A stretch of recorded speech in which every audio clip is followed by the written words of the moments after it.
Professor Krishna was working as a physics professor at Banaras Hindu University until 1985.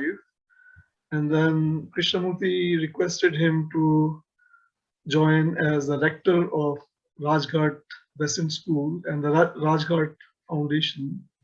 So he has been associated with Rajghat Center since 1985, and in the role of rector, principal, and now as a senior trustee of the foundation. And all of us look to him for guidance and to work with each other without conflict and harmony with each other. So today he is going to address the theme of ending of conflict. So we would request him to speak. So what I would suggest is that we'll be having a question and answer session after he finishes. So if you can write your questions in the chat box, and I will, and it'll be good if you mention your name, because some of you have your device name rather than your own name. So if you can put your name and your question in brief, then I will pose the questions at the end of the talk. Yeah, that's a good plan. So you may start, Professor Krishna, you may start. Yeah, thank you. Yeah, I'm thankful to the Study Center of the Valley School for inviting me to present my views on this topic. This topic was very central to Krishnamurti's teachings. And I'm reminded of a talk I attended in our assembly hall at Rajghat sometime in the 1970s, where he talked about the possibility of living a life without a single conflict. I was quite puzzled because I couldn't imagine how you could be without a single conflict. You want to do something and it is prevented, then you have conflict. You have disagreement with somebody, then you have conflict.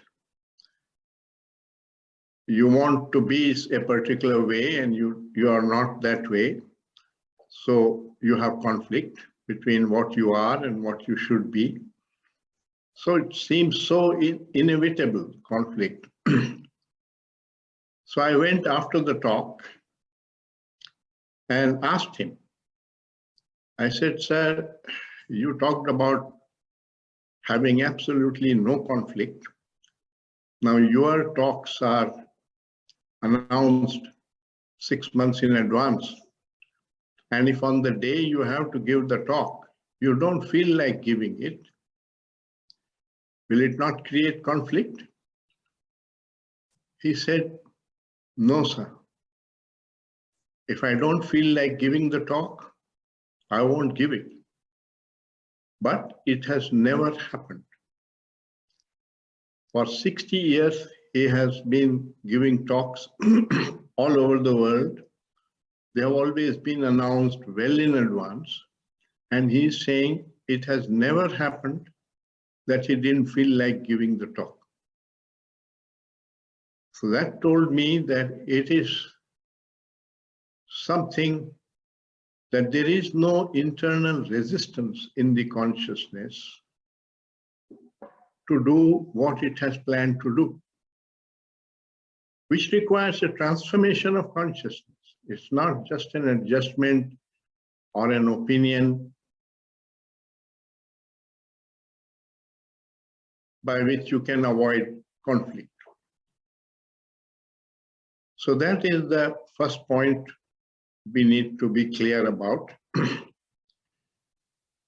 that you cannot bring about the ending of conflict in life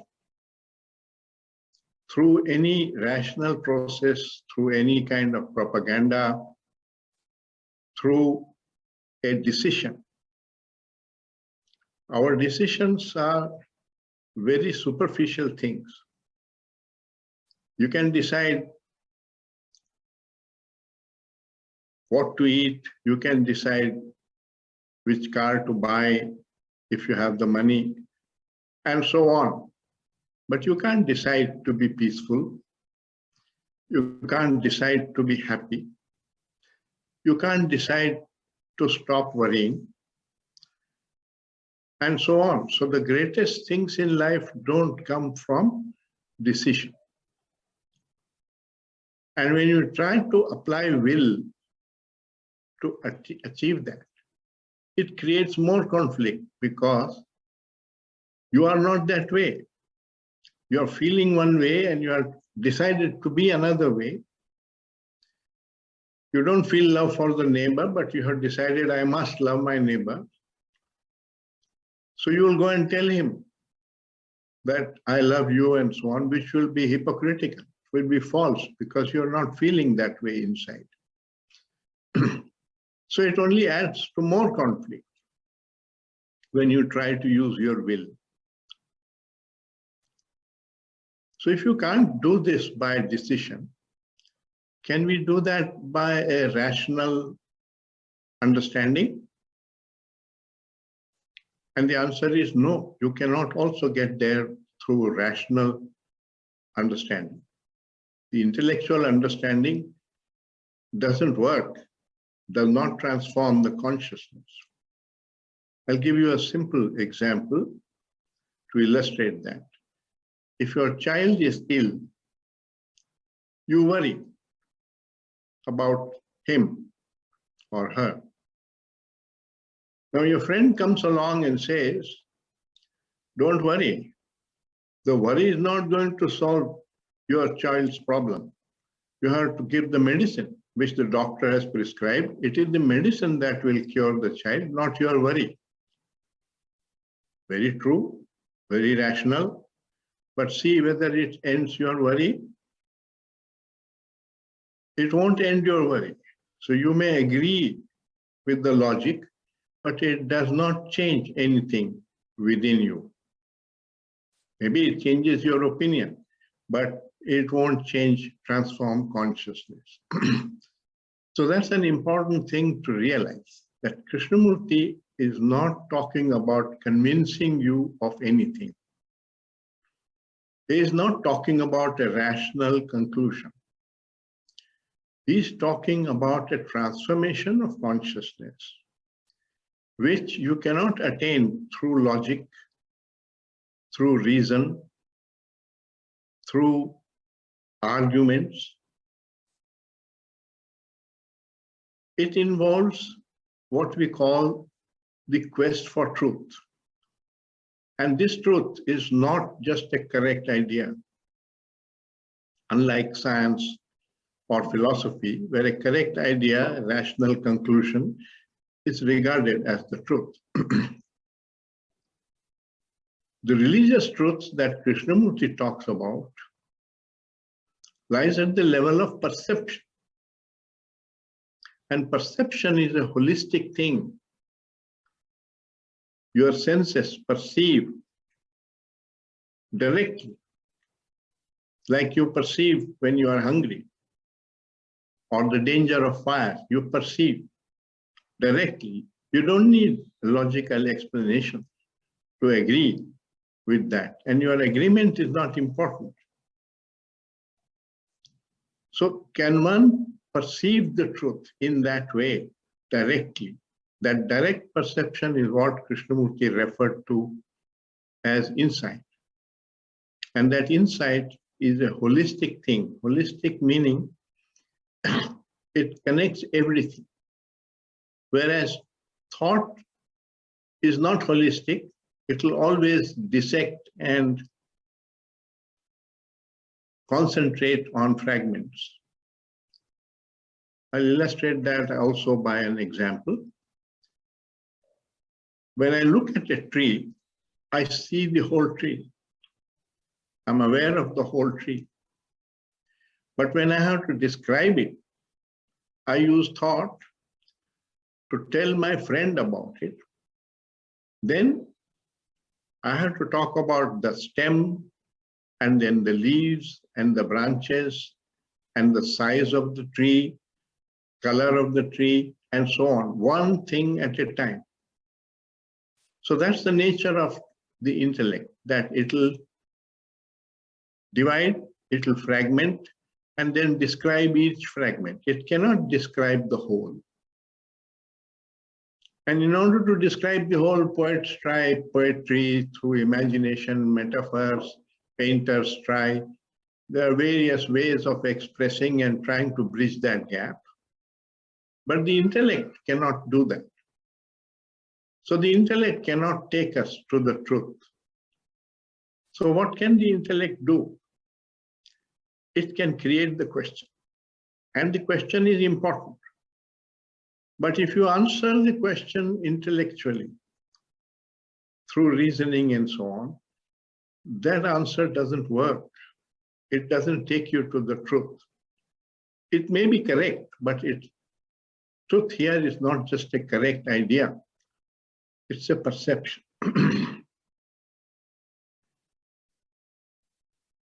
So this quest is called the quest for self-knowledge.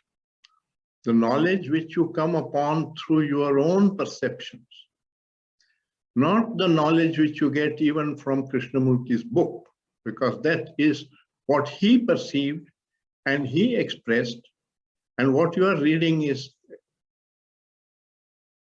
the thought about what Krishnamurti said. It's not the truth. So he kept on saying, don't accept what I say. Investigate it. Investigate it through observation, through awareness, in your daily life, and discover the truth for yourself. Only then the truth, it becomes the truth for you. Otherwise, it's an idea about the truth which was perceived by somebody else. Now, if you take, every university has a professor of philosophy. He knows all about Buddha's teaching, about Jesus Christ's teaching, about Socrates' teaching, and he can give talks about all these very well. But he is neither the Buddha, nor Christ, nor Socrates. The important thing about these people are not the talks that they gave, but the consciousness which they came upon, which was free from fear, free from sorrow, free from conflict, and so on. So this transformation of consciousness is a very different thing, and that is what Krishnamurti is asking us to engage with. That can you transform your consciousness? Or are you stuck? And you have, then all your problems arise from this consciousness with which you are living.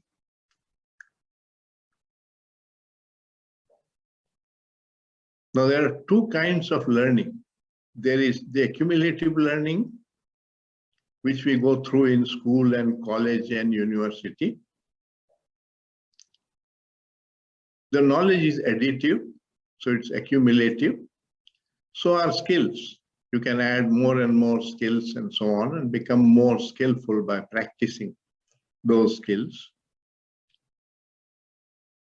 But there is this other learning, which unfortunately our schools and universities have not really seriously attempted to do, which is called self-knowledge. Self-knowledge is not knowledge about the self. Otherwise, you can read a psychology book and it will tell you, give you the knowledge of about the self. But that won't transform your consciousness. As we just said, knowledge does not transform consciousness. So knowledge and reason and logic can create a question at a deeper level within our mind. But as Krishnamurti pointed out, the answer to the question does not lie outside the question. You can't get it from another person or from a book. you have to explore that question in your own life, in your own consciousness, in daily life, the way it is operating. If you separate it from daily life, it becomes philosophy, or it becomes religion, and it becomes escape from life. It won't change life. So real change is a byproduct of self-knowledge. And he said self-knowledge is the key to wisdom. There is a clear difference between wisdom and knowledge. That's expressed in a poem, small poem which I want to share with you. It says, knowledge and wisdom, far from being one, ofttimes have no connection. Knowledge dwells in minds replete with the thoughts of others. Wisdom in those attentive to their own. Knowledge is so proud that it knows so much. Wisdom is humble that it knows no more. So there is a tremendous difference between the two, and it is wisdom that transforms consciousness. We are using the word wisdom here to mean the quest for truth in the field of consciousness or in the field of the psyche. Krishnaji regarded that as the religious quest. And he said, only places where such learning is taking place are religious places. So temples and mosques and churches are not religious places because no learning is taking place there. Now this learning requires a learning mind, a mind that says, I don't really know what the truth is. I have many ideas about it, but the ideas are not the truth. And I want to discover the truth for myself. So it starts with great humility. And it is trying to investigate into the unknown, because the truth is not known. The idea of the truth may be known. You can read Buddha's book or Krishnamurti's book and you get ideas from there. But the idea of the truth, of the description of the truth, is not the truth.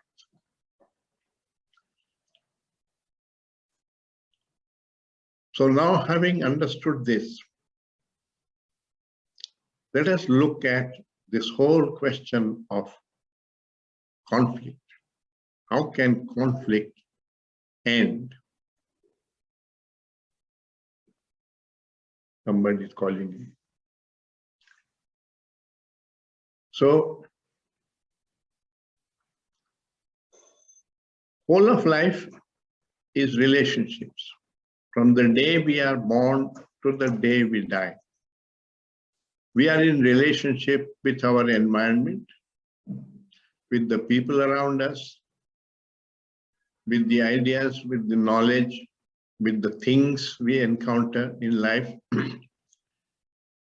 Anything which produces a response from our consciousness, we are related to.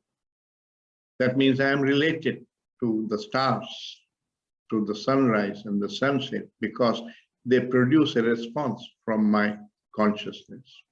So we are using that word relationship in that vast sense, not in just the sense of family relationship.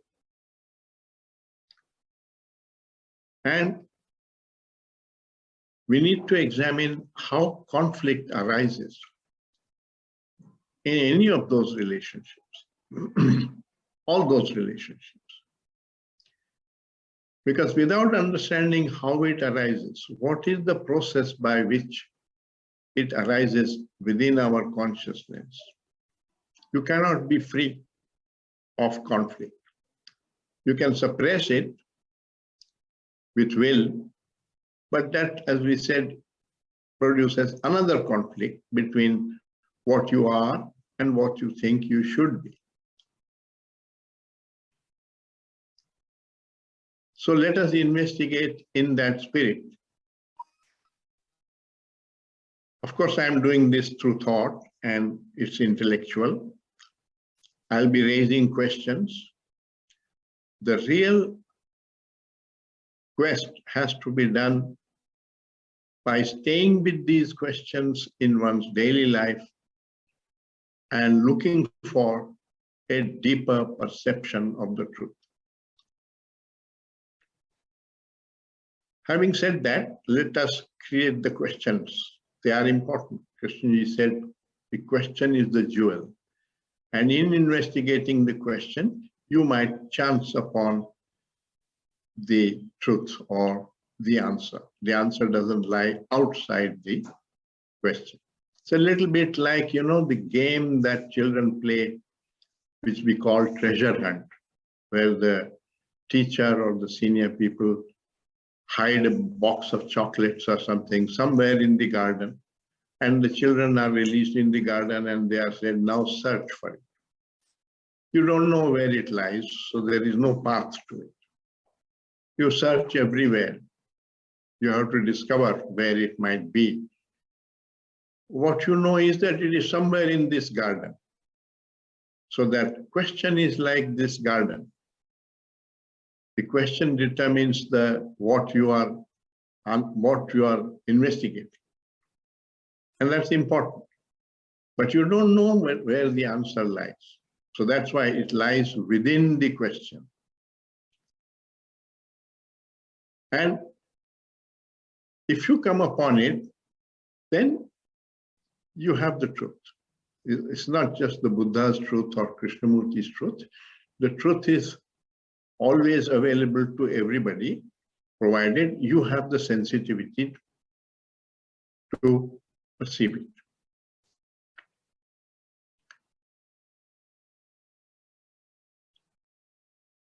Let me begin with the easier end. Do we have conflict in our relationship with nature? When I look at that in my own life, I find that there is very little conflict in our relationship with nature. Sure, sometimes a storm comes or an earthquake comes and it's damaging to us, but we don't feel insulted or angry because we know that there is no intentionality in nature. Nature is governed by the laws of nature, which create the order of nature. Sometimes that order is helpful to us, and sometimes it can be damaging to us. But it is not consciously trying to either help you or to thwart you. And therefore, one is not angry. When a dog barks at you, you don't feel insulted. But when your boss barks at you, you jolly well feel insulted. So that's one question you have to investigate. Why you don't feel insulted when the dog barks, but when your boss barks, you feel insulted by it.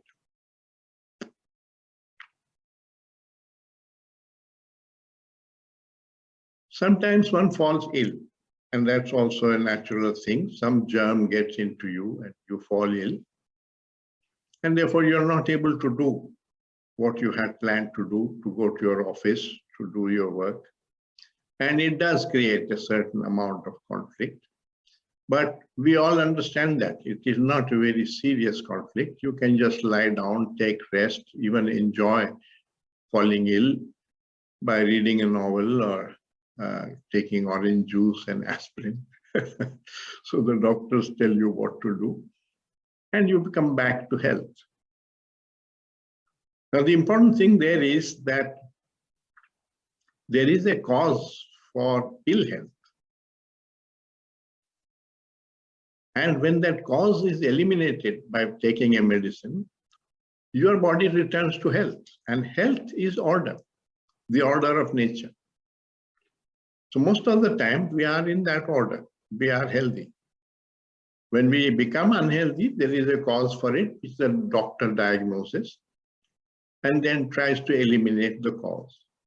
Now, Krishnaji is saying similar thing is true of our psyche or our consciousness. That there is disorder in consciousness in the form of negative emotions, and that has a cause, and therefore it can be ended by understanding the cause. And if it is not an organic cause, but a psychological cause, which is coming from your own belief system or your own assumptions or a faulty manner in which you are approaching life, then you can change that approach and it will disappear.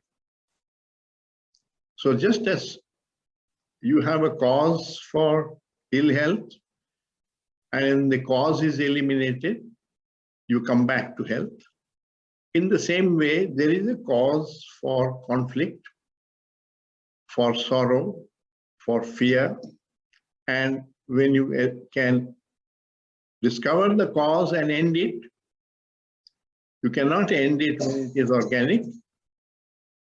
For example, the biological pain that you get when you fall down, you can't end that. It's not a psychological pain, but insult is a psychological pain.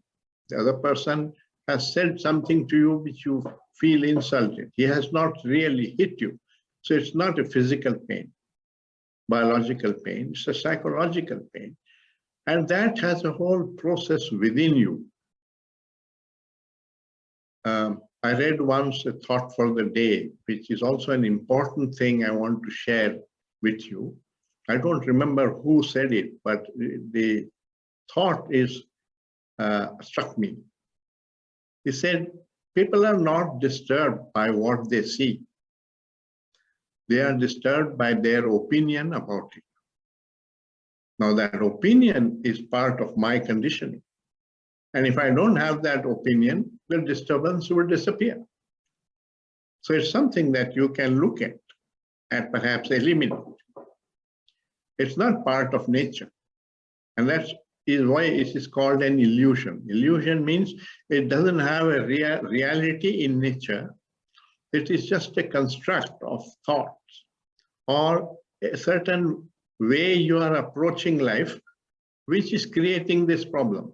Your own approach is creating the problem, or your own belief or axioms, assumptions are creating that problem. Then you can change them. You need not think that way. Then if you can stop thinking that way, it will go away.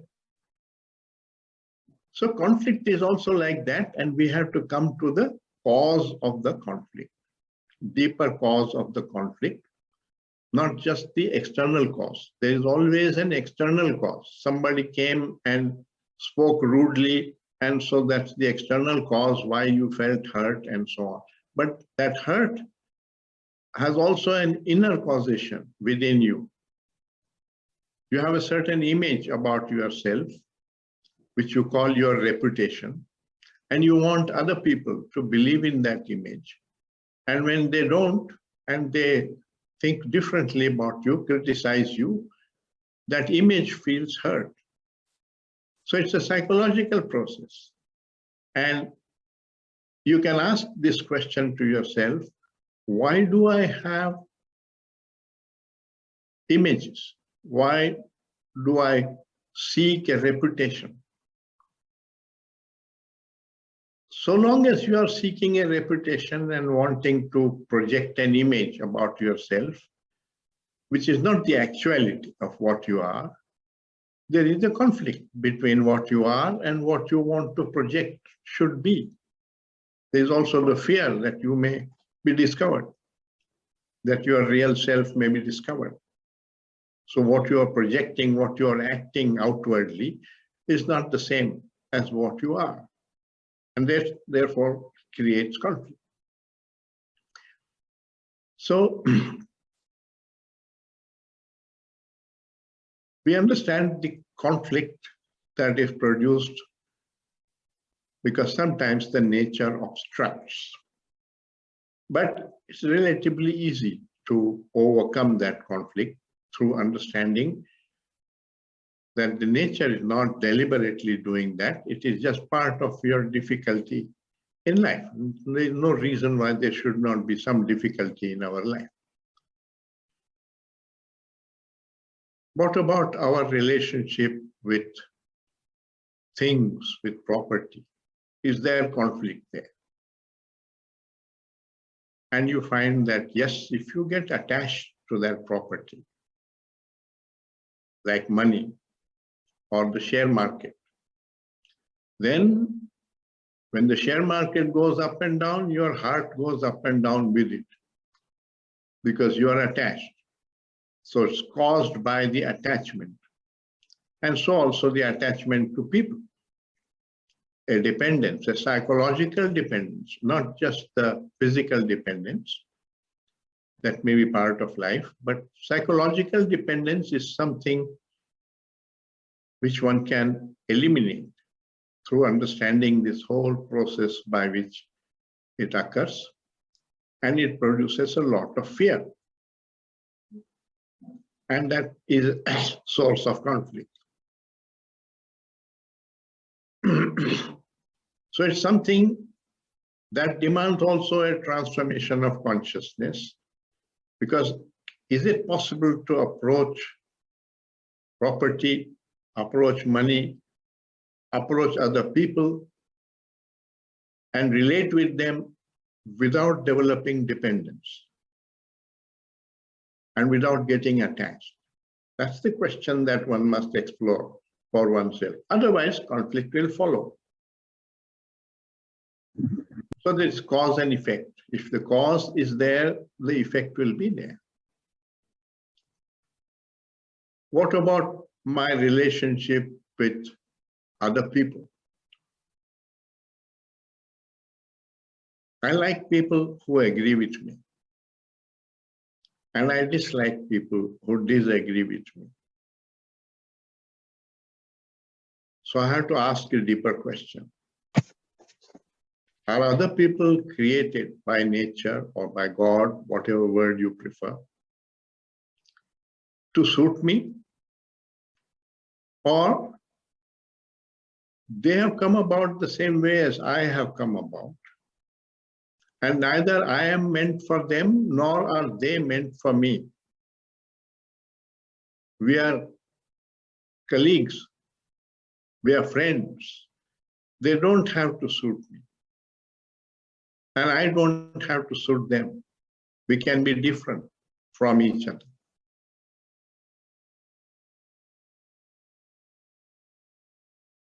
Is it possible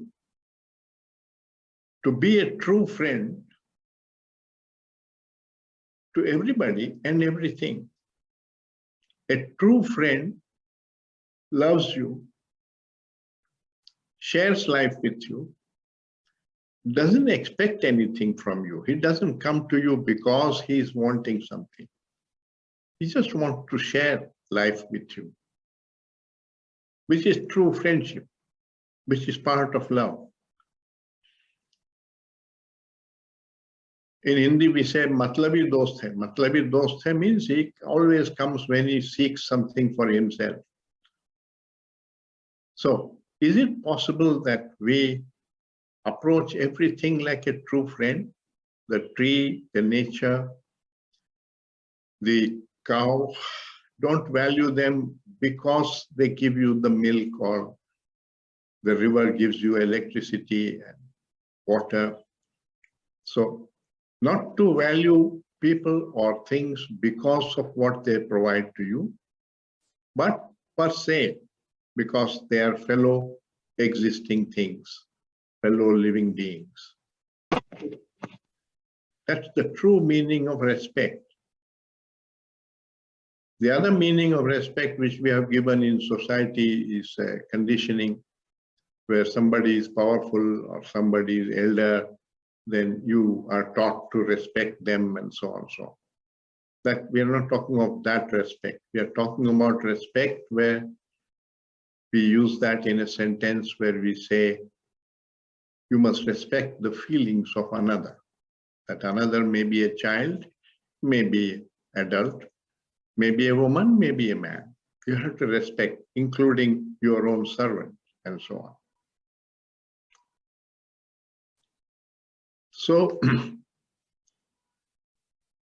there is a beautiful verse in Khalil Gibran's The Prophet, where he has a chapter on friendship, in which he says, "Let there be no purpose in friendship, save the deepening of the spirit.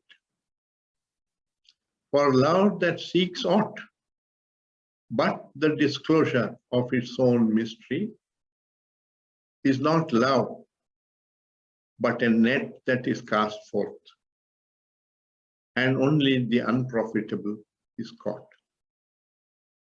The prophet is saying, you may think that it is profitable.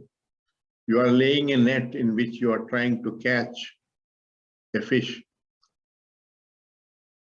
and you are approaching your friend like that, wanting something from him, expecting something out of him. And when you approach like that, you will not know what love is. Because that is essentially the quality of the ego in man, that he is all the time in every relationship seeking something for himself, some profit, some praise, some advantage for yourself. So in another way, the ego is like a beggar, but the true beggar is honest. He says, I need money. He puts his hat in front of him and says, give me money, sir. If you can, I need money. He's very honest beggar. The egoistic person, which is you and me and all, to a lesser or greater extent, is also a beggar, always approaching relationships, asking something for itself. But our bowls are hidden. We carry these invisible bowls, one of which says, give me praise. Another one says, give me support. Third one says, agree with me, praise me. Fourth one says, be my friend, and so on. Always wanting something for yourself. So we are like the dishonest beggar. An honest beggar is telling openly what he needs. We don't tell, but we carry that. We carry these bowls around us. No, if you carry so many bowls around with you, then somebody is going to either put something into the bowl, then you say he's my friend, or take away from the bowl, in which case you say enemy. So like and dislike will arise from that. Groupism will arise from that. You will collect around those who support you, and you will oppose those who criticize you. So it divides the world into friends and enemies, and therefore eventually war and conflict and so on. Big manifestations take place. It all begins from this. It begins with the ego process, the approach. So one has to ask this deeper question. Is it possible to be a true friend to everything in life? Not seek it for one's own benefit, neither praise nor support, psychological support, nor profit. So there is no motive behind it. The ego is a motive. In nature, there is no motive.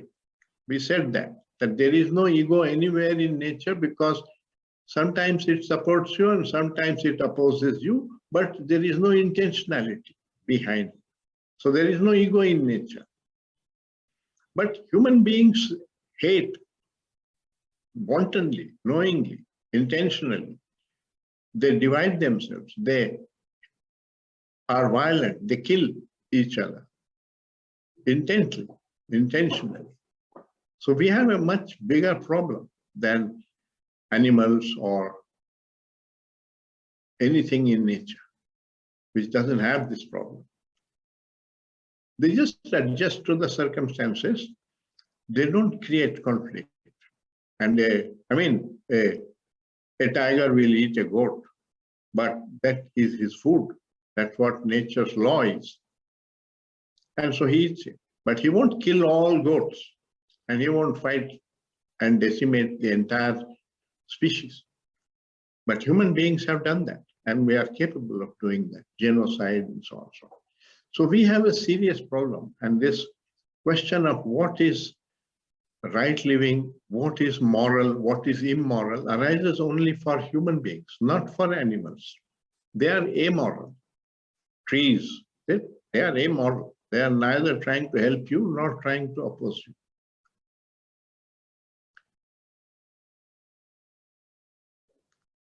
So the question ultimately boils down to this. What is this ego process in us? And is it possible to relate without the ego? Because there is no ego anywhere in nature. So from where does it? It's not there in your body. It's not like an organ that needs to be operated and removed. It arises in the manner in which you are approaching life. You're always seeking something out of that relationship. Then it's not a relationship of love. It's like a contract, and you feel disappointed when the contract is broken, and so on. A simple way of understanding this is when you go to play a game like tennis or soccer or whatever you play. If you are giving a lot of importance to the result of the game and you want to win, it turns into an egoistic game. If your opponent wins, you feel frustrated, you feel upset, you feel shame. If you win, you feel pride, you feel happy, you feel etc. If he falls down, you feel good inwardly, though you may politely say, I'm sorry, but inwardly you are happy that you will now win the game. So all kinds of negative emotions arise because you are approaching it egoistically, giving tremendous importance to the result.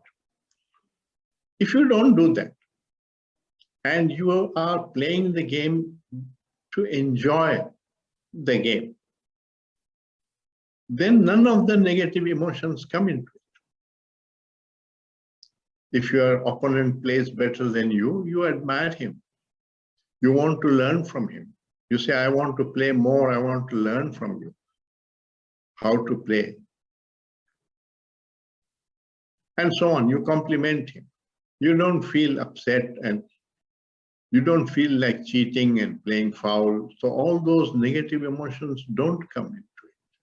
Now, if a game can be played egoistically, and it produces all these conflicts and negative emotions, and if it is played non-egoistically, which means when you don't give importance to the result, but to the process of the game, then you experience only the joy of playing the game, irrespective of who wins. That is there for you to savor. Now, if that is true of a game, isn't whole of life also a game? Whole of life can be lived egoistically or it can be lived non-egoistically, which means I am myself creating this whole problem of the ego. And the ego is the source of all conflict. Because when I want something and the other person wants the same thing, it'll create conflict.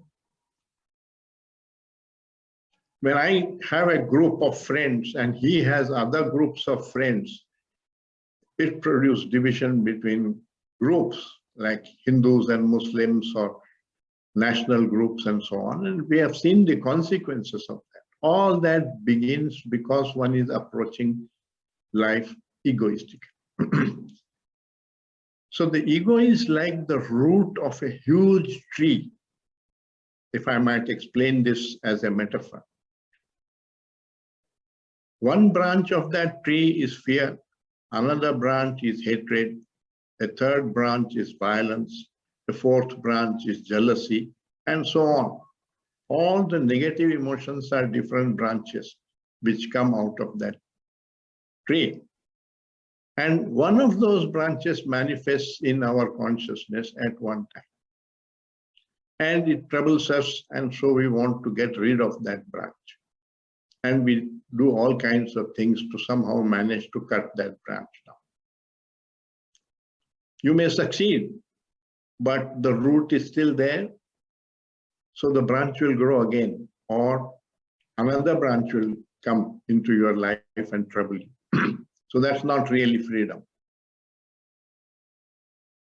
So as I understand Krishnamurti, he's saying when one branch manifests in your consciousness, that branch is connected to the root. And if you are not concerned only with cutting down that branch and controlling that branch, but you are interested in learning about yourself, then you have an opportunity to go all the way to the root and uproot the whole tree. That's what he's asking us to do. That is transformation of consciousness. Now, it may begin with a branch, investigating a branch and so on. But when you don't give up investigating, you are not satisfied with just removing the pain of that branch. Then, with a learning mind, it gives you the opportunity to go all the way, because they are all the branches are connected to each other. Desire and fear and conflict and violence are all connected. So just one tree. And what Krishnaji is saying is, can you look at this whole tree at one sight? See the whole thing holistically, then you are through with it. That means if you realize that approaching life egoistically is creating all these problems, you will stop approaching life, but you don't. You are only concerned with one branch, which manifests at a time, which may be fear or sorrow or insult or whatever. And you are not really understanding yourself. You're not interested in understanding the whole tree. And therefore, the tree continues. So he's asking for a more holistic perception. Because if you perceive the danger of approaching life egoistically, then there is an intelligence which nature has put into us, which doesn't allow us to court danger. You don't get the desire to touch fire. You don't. It's so clear that the danger of fire. Why is one having the desire to be egoistic? Because the danger is not clear. If it became clear, if you sense the danger, you wouldn't approach in that. But it appears to us that ego is profitable. That joining a small group and identifying with them gives me a feeling of brotherliness, and we support each other and community and so on. But if you look far enough, which is wisdom, when you have far vision, you realize that that is the source of all conflict and all insecurity in the world. So it is the narrow vision that produces the conflict. And the far vision is this freedom from the ego process, not approaching everything like a beggar, asking something for oneself in return in that relationship. So I'll end it here. That is the root cause of all conflict. And he said, we are capable of realizing this, not just intellectually. The intellectual understanding of the truth is not the realization of the truth. The professor of philosophy has the same consciousness as the villager. He has fear, he has anger, he has jealousy, he has ambition, everything. So the real transformation is at the level of consciousness, and it needs sensitivity. So that's why he wanted to change education so that children grow up with sensitivity. If you are not sensitive, you won't even notice it. If you don't notice your garden, you don't notice the flowers, you don't notice the river, you don't notice the bird, you won't feel the beauty of nature. And similarly of music or art or whatever. So sensitivity is essential for this in life, to experience joy, and this also for self-knowledge, because otherwise you see only what you want to see. You don't see the whole. So I'll end it here, and maybe we can have questions. Okay, thank you very much. Let me just, there are a few questions here.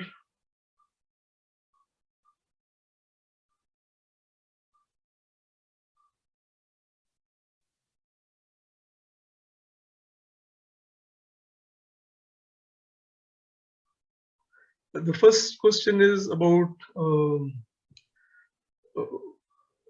is our life all about pleasure? And then anything that creates pain in my consciousness, I run away from that. So how to deal with pain and pursuing pleasure? Well, it's an instinct. Even it is there in the animal also, that you seek physical pleasure and you avoid physical pain. But in human beings, it has an additional complication, because we also experience psychological pleasure and psychological pain. When somebody praises me, I feel happy. And when somebody criticizes me, I feel unhappy. And so this is psychological pain and psychological pleasure, and that is the creation of the ego. So Krishnaji pointed out how we should relate to criticism. He said, look at what your friend is saying, or whoever. Don't try to guess his motive in what he is saying. Just listen to what he is saying. He thinks something about you, and there may be truth in it. So can you take that as a question? Can you look at yourself with that and not quickly say, no, it's not true, because you know that your ego will support you. Your ego makes your mind like a personal lawyer, always defending yourself. And therefore, it is not interested in the truth. It is all the time interested only in support. With that kind of mind, you will feel the insult when somebody criticizes you. But if you have a learning mind, then criticism has a very different meaning. Then I say to myself, that's what he noticed about me. It may be true, may not be true, I don't know. So I investigate it. in my own life to find out how much of it is true. And if what is true, I correct it. If it is false, I forget about it. No such thing as insult. Because there is no expectation that he should not criticize me. Why shouldn't other people criticize me? I criticize other people. Criticism just means that you disapprove of that person. Why should people not disapprove of what I say or what I do? So what is important is not approval or disapproval.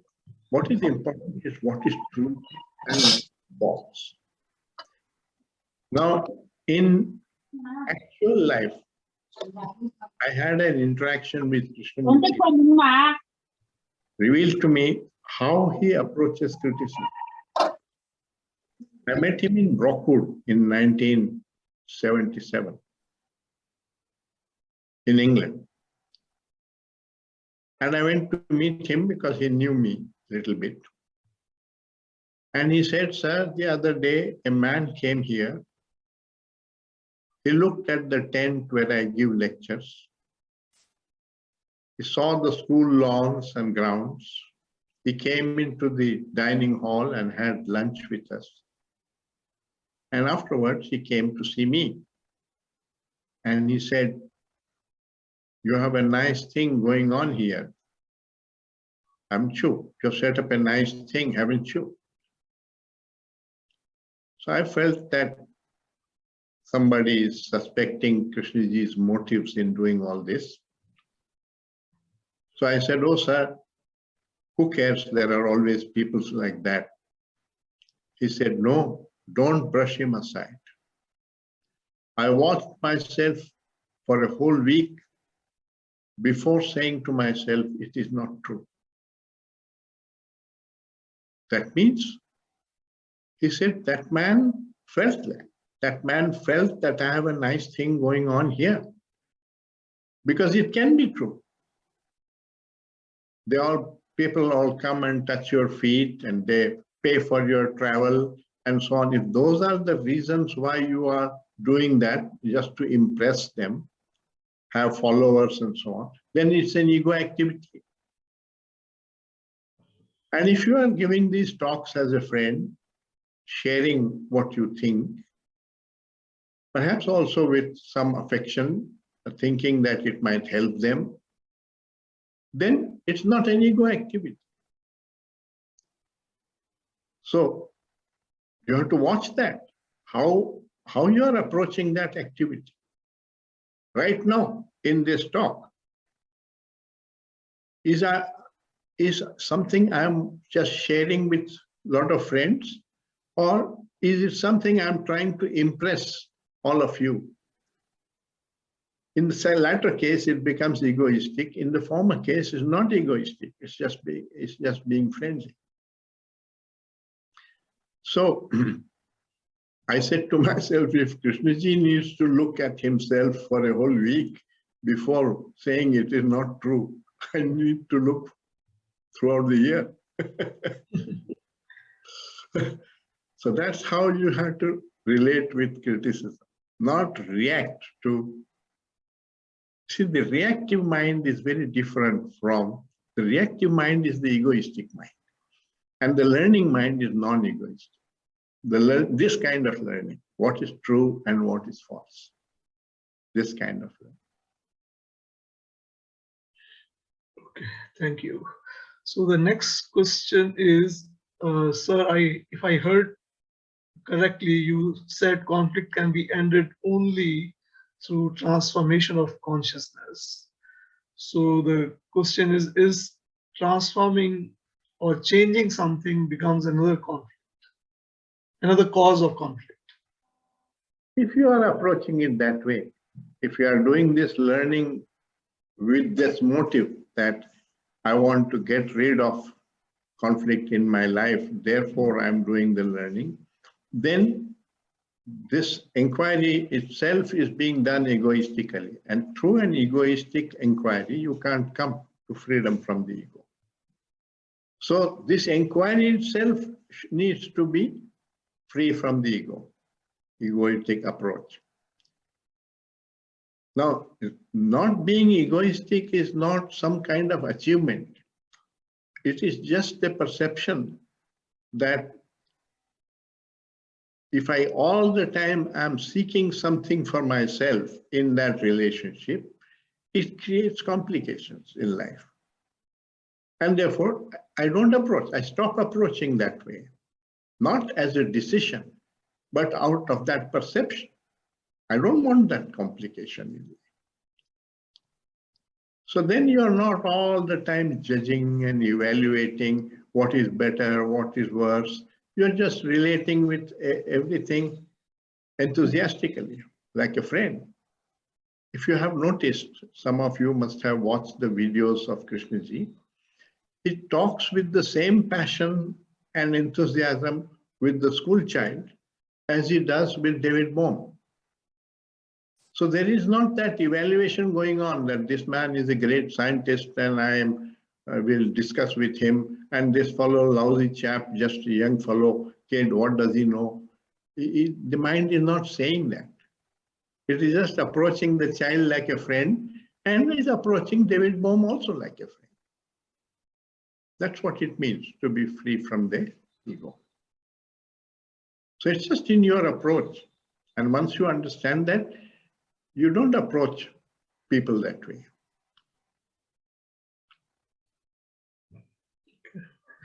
So the next question is the statement by Krishnamurti, "You are the world and the world is you."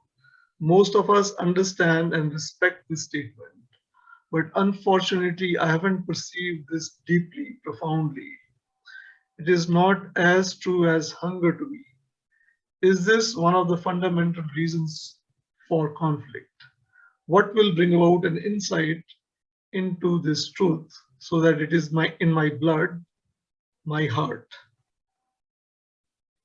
You begin with an intellectual understanding, but don't be satisfied with the intellectual understanding, because the intellectual understanding is not the perception of the truth. But you begin with that because the question comes from the intellect. So why is there casteism in our country, in our society? It's there in our minds, isn't it? And it's a vicious circle.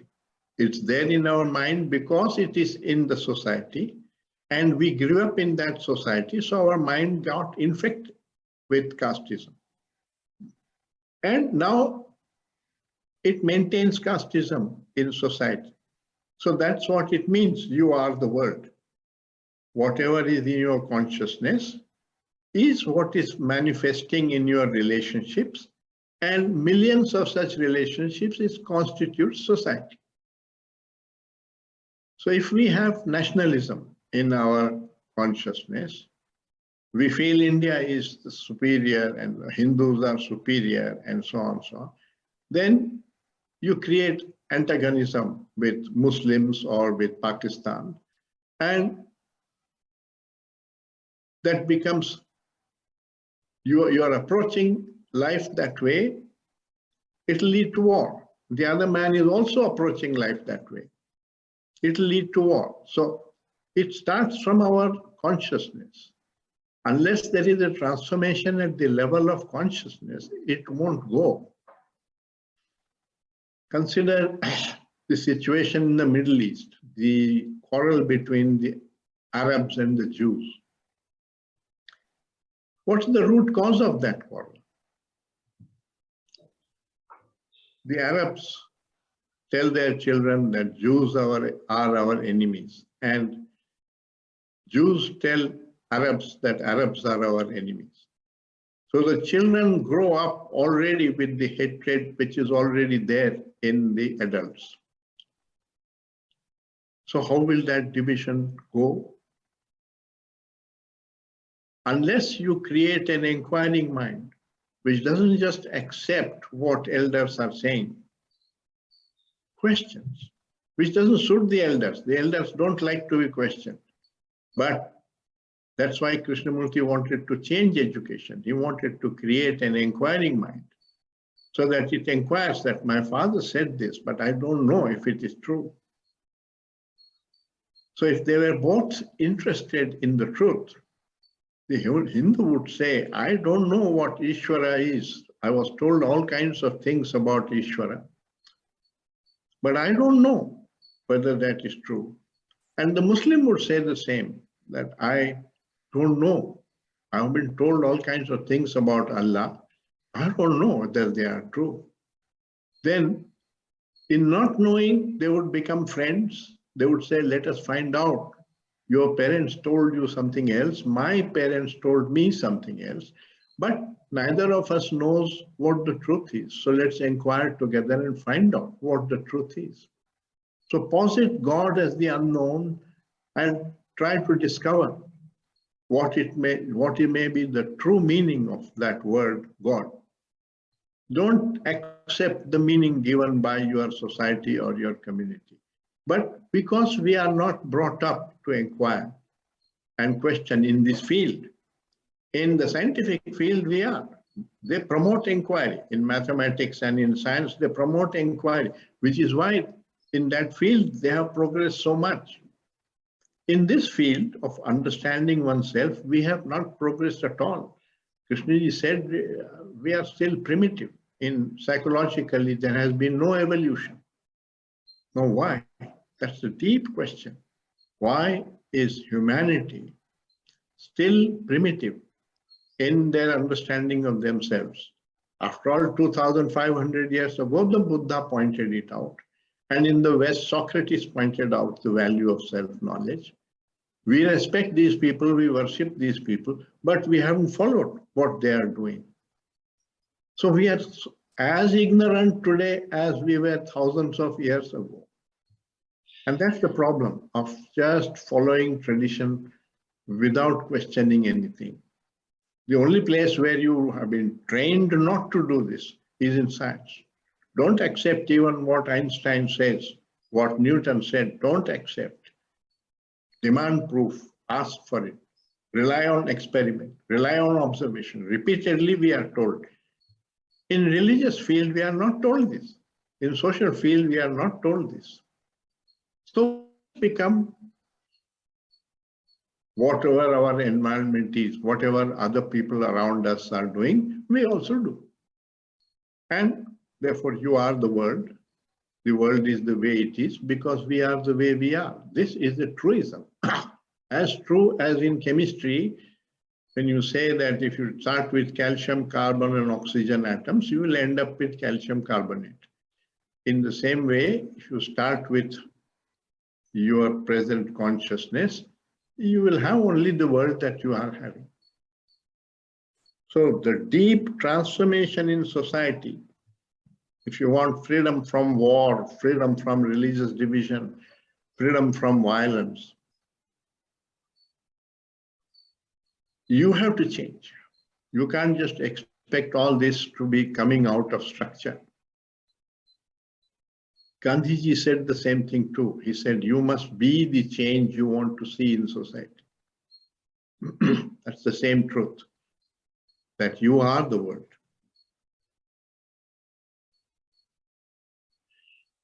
All right. The next question is, you said that Krishnamurti never worried about his scheduled meetings getting cancelled, and it never happened also. Can we say that it is some kind of faith? No. I didn't say that he didn't worry. I am saying there was no moodiness. That means on the day he has planned to give the talk, it never happened for 60 years that he didn't feel like giving the talk. And if he didn't feel like it, he wouldn't give it. That means he is not accepting conflict. He won't accept conflict.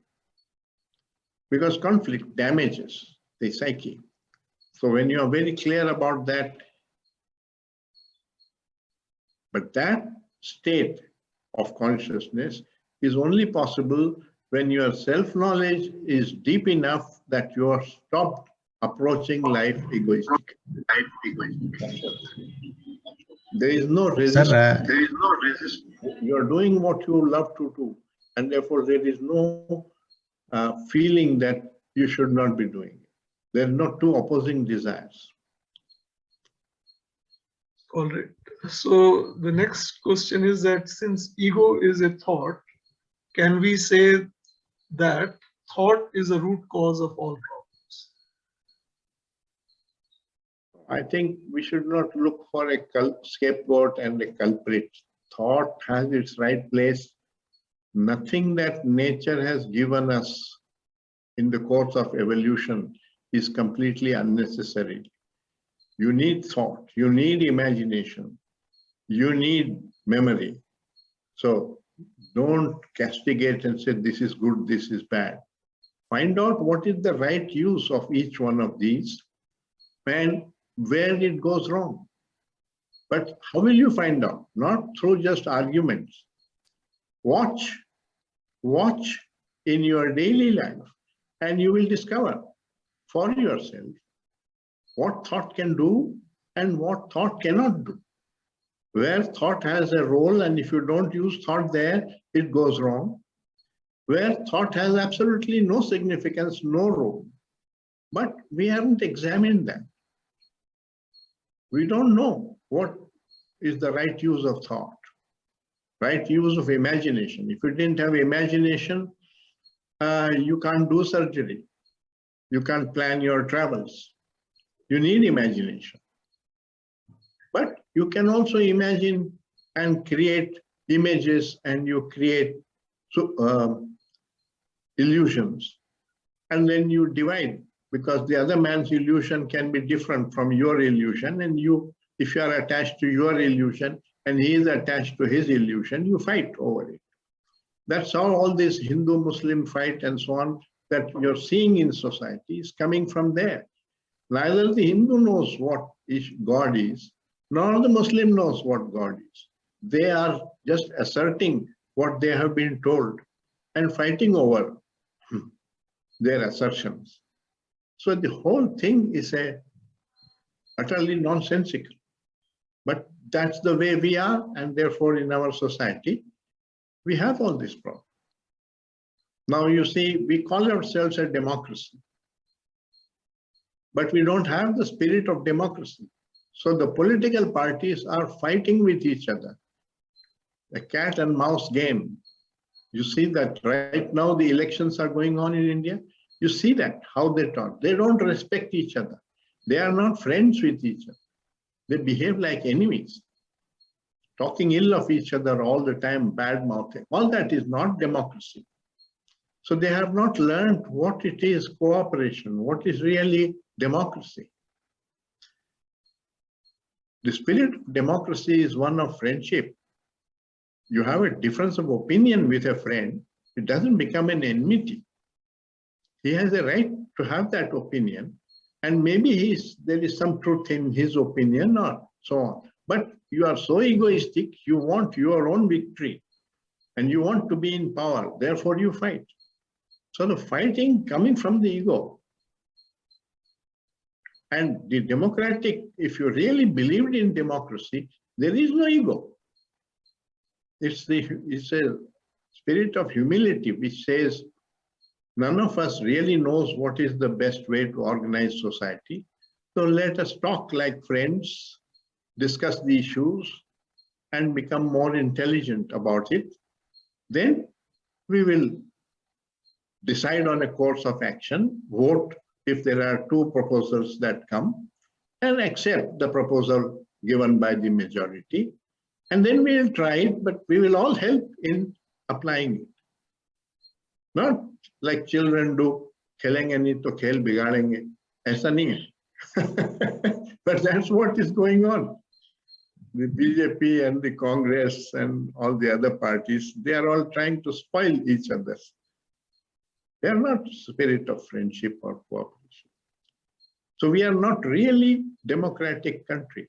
We only have the form of democracy, and we are constantly cheating in that.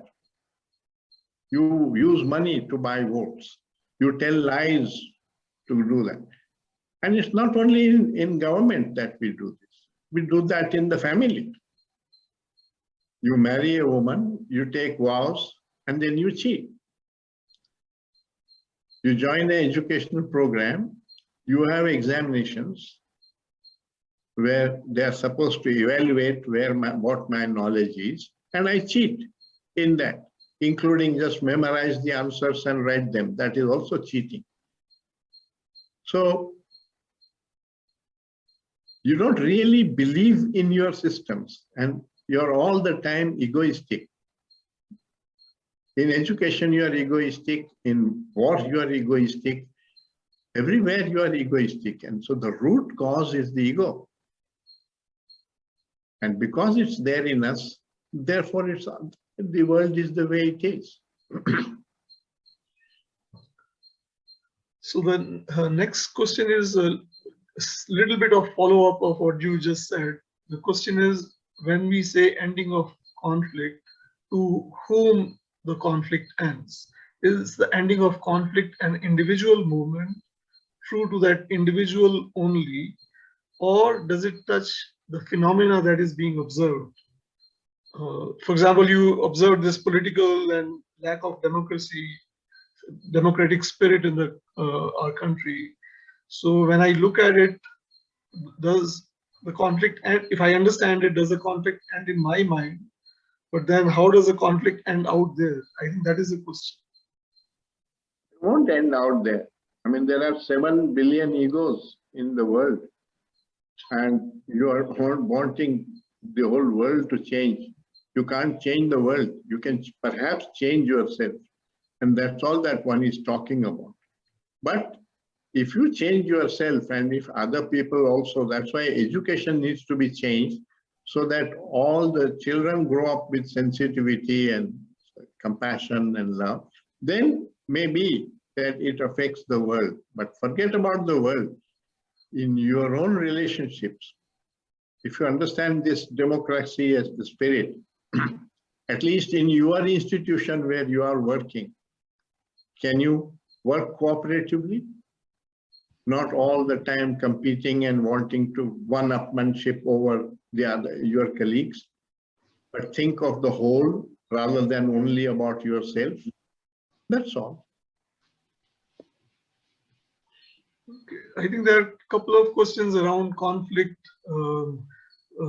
Does life exist without conflict? And there was another question, is conflict bad? So I think some questions are around that. Well, bad or good means what? If it is good to be victorious, then conflict is the way. So Russia will probably attack Ukraine and annex it, and the Russians will feel it was good. The West will feel it was bad. So all this good and bad is simply a question of how you are measuring, and that depends on your conditioning. That's not the truth. There will be a lot of cruelty, there's a lot of killing. Every world war has created so much cruelty and killing. It had sown the seeds of the next war. And we are now progressing into the Third World War, which will probably be the end of the civilization as we know it. So it's a very serious affair. If we don't change, nothing changes. You're living very dangerously. The next question is, why didn't Krishnamurti accept gradual change? Is immediate change possible? Because every time we think that maybe tomorrow I will change or I'll change gradually. So is change gradual, or is change instantaneous or immediate? You realize that real change requires a transformation of consciousness, which means it requires this self-knowledge or wisdom. There is no change other than that, other than superficial changes like improving the quality of the bridge or making a train run a little faster. Those changes, yes, those changes are going on. You have faster and faster computers. But war has not ended. Divisions between religions have not ended. So you have to see where you are making progress and where you are making no progress. And why are we not making progress there? And you will find that because psychologically we have not evolved. The primitive man was brutal and violent and killing, divided into tribes. We are still the same. Only our tribes are now called nations or religious groups. That's all. But psychologically, we hate, we are there. So why have we not changed? That is the question.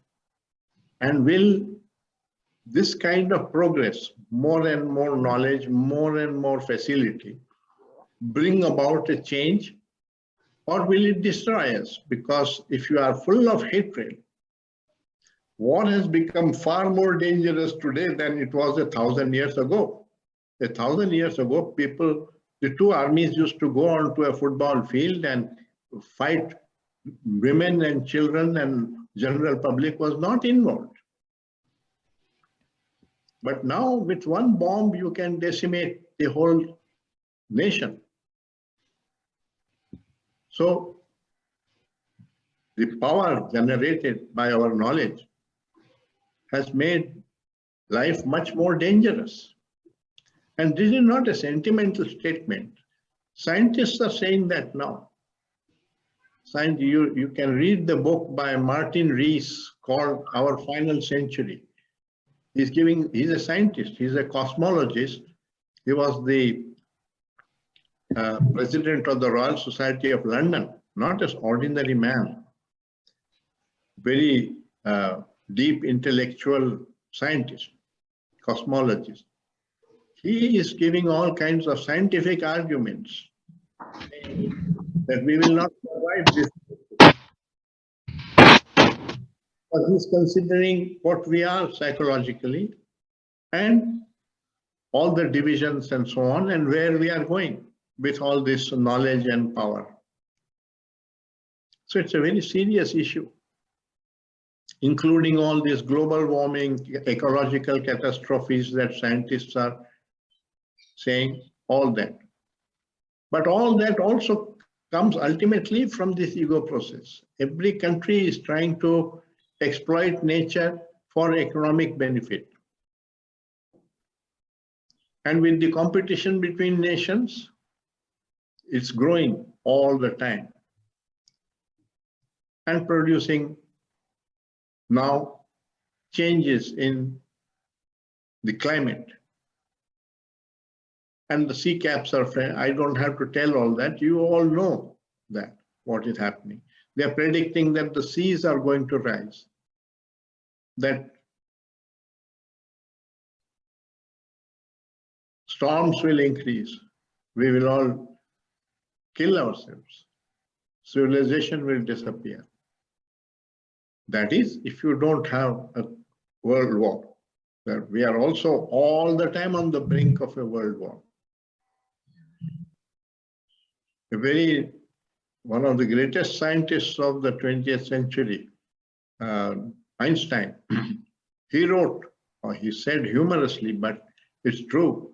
He said, I don't know where the Third World War will begin and how it will be fought. But I know how the Fourth World War will be fought. It will be fought again with bows and arrows. What he means is that all the civilization that you have built will end if you have a Third World War. So progress is not really progress. What you call progress is not progress. It is a regress. But we have defined progress in terms of increasing GNP. It was this small kingdom of Bhutan which said, I'm not interested in GNP. I'm interested in GNH, gross national happiness of my people, not gross national product. something to think about.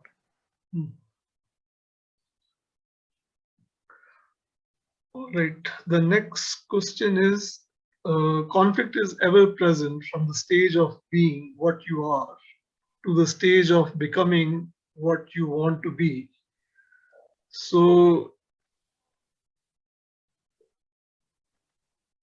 that is a fundamental conflict, and is non-egoistic perception of this alone enough to end this conflict?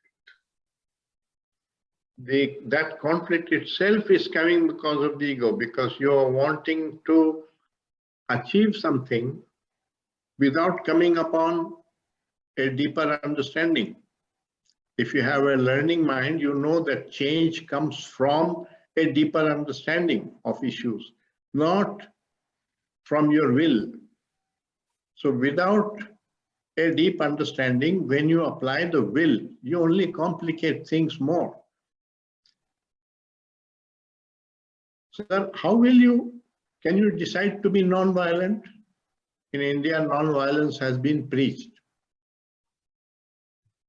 How will you decide to be non-violent? If you are divided, you feel hatred for the other person, what does it mean, being non-violent? Just not hitting the other person? Is that non-violence?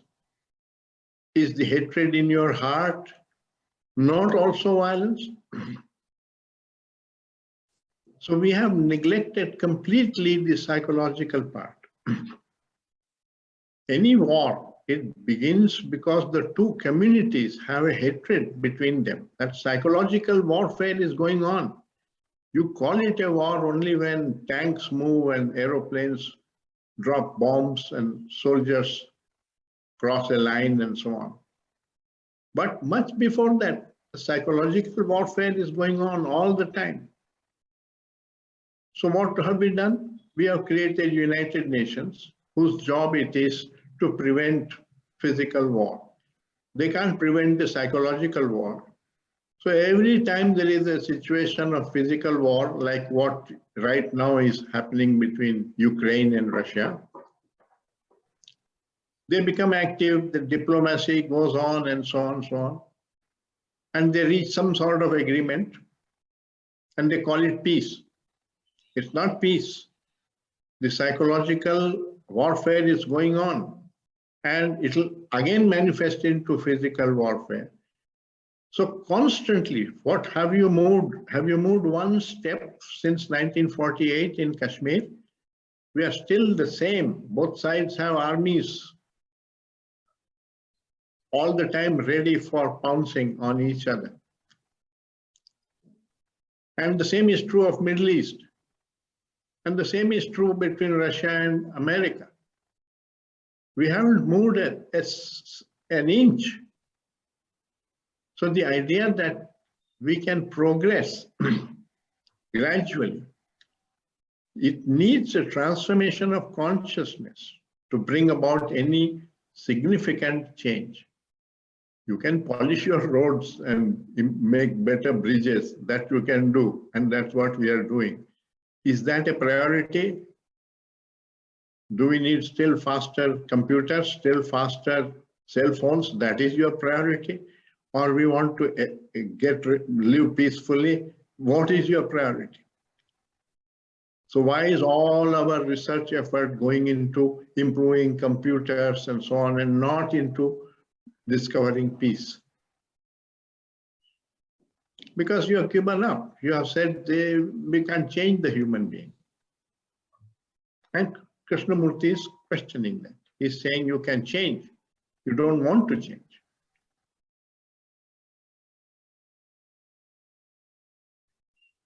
Okay, so one question is this about, you use the word wisdom, and Krishnamurti said that wisdom cannot be acquired, knowledge can be acquired, and wisdom has nothing to do with acquisition of knowledge. And then towards the later part of his life, he started using the word intelligence, awakening of intelligence. So is this intelligence the same thing as wisdom? And so is there any So what does this mean by awakening the intelligence of, say, children? Is it already there that needs to be awakened? Is it asleep? Is it there to be manifested already? Is there something? Yeah, the seed of it is there in every human being. It is this capacity to inquire and to discern what is true and what is false. Instead of using that seed, we have suppressed it with giving importance to acquiring knowledge about the world more and more, history, geography, science, mathematics, and so on, technology, so-called progress. All that we are achieving, and we are not concentrating on self-knowledge, which is the key to wisdom. No, wisdom is the same thing as what Krishnamurti calls intelligence. Because if you read him, there is a chapter in Commentaries on Living, which is whose heading is without compassion. There is no intelligence without compassion. And compassion is the quality of heart. In 1984, in Bombay, he gave a talk in which he said, put your intellect in your heart. It has no value outside it. Very strong words, but that creates a question you have to think about. Heart means love, compassion, empathy, and all that. Friendship. And intellect is all this, progress and thought and all that, cleverness of thought. So the intelligence of thought goes wrong when it is not combined with compassion and love. So he says, put your intellect in your heart. It has no value outside it. And we have completely ignored the qualities of the heart. Of course, the heart is also biologically in the brain. It's functioning from the brain, not the organ heart as we know it. When we talk of heart, we are talking about emotions.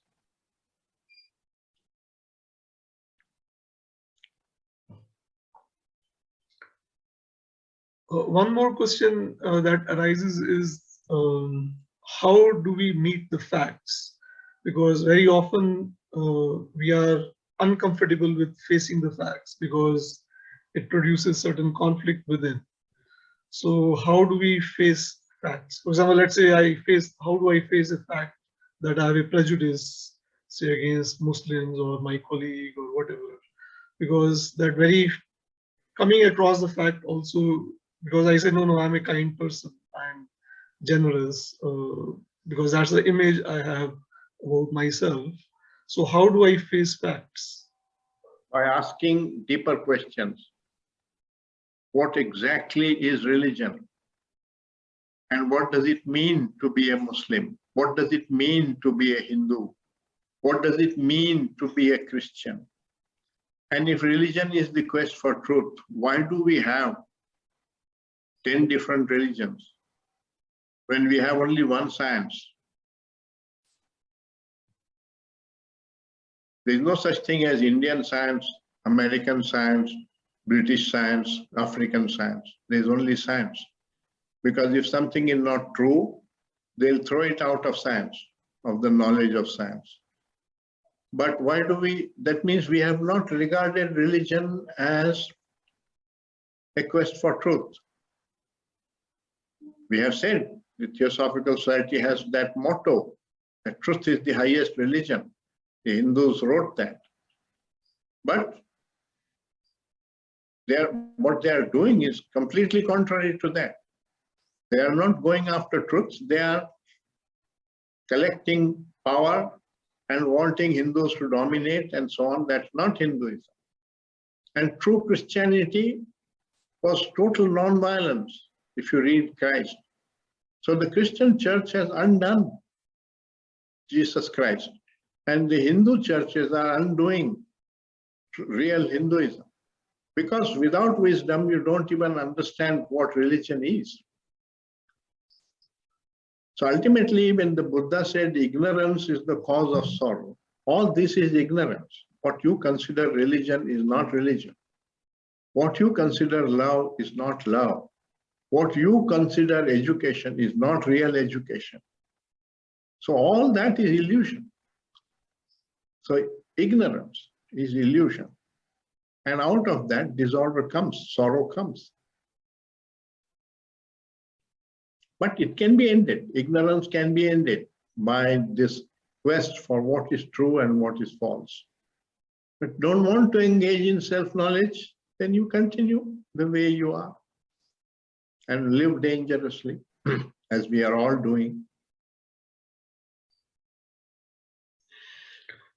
So I would like to thank you for, on behalf of the Bangalore study group and study center, for coming and giving a talk, and also answering so many of our questions and going into them deeply. And so we are left with many questions for ourselves to look into and examine what is actually happening in our lives.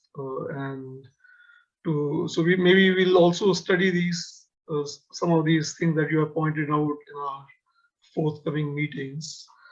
So thanks for initiating. I think that is the whole idea. Is only the questions have value. The opinions and the answers don't have value.